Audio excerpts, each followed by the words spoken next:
Psalm 23. Come on, let's go to 5. నా శత్రువుల ఎదుట నీవు నాకు, శత్రువుల ముందు భోజనం పెట్టే ముందు నీకు పర్సనల్గా ప్రైవేట్గా భోజనం పెట్టాడు ఆయన పచ్చిక గల చోట్ల. అంటే బాగా ట్రైనింగ్ ఇచ్చాడు, అవునా కదా?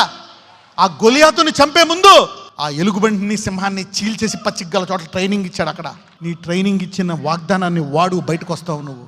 ఆ గదలో కూడా యెహోవా నా కాపరి నాకు లేం లేదను. You see that now. శత్రువుల ముందు కూడా పెడతాడు. నూనెతో నా తల అంటి ఉన్నావు, నా గిన్నె నిండి. అంటే దేవుడు చెప్తాడు, చూడు అగాధలోయలో ఏం చేద్దాం అనుకున్నావు, నేనేం చేశాను. ఏ వాది, ఏ మనిషి ఏ రీతిగా నేను ఇబ్బంది పెడదాం అనుకుంటున్నాడు, వాడి ముందే నీకు ట్రైనింగ్ ఇచ్చి ఆడి ముందు భోజనం పెడతాడంట.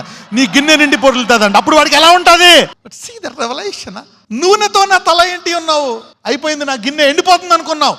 Somebody is overflowing today. The Lord is working. The restoration is beginning.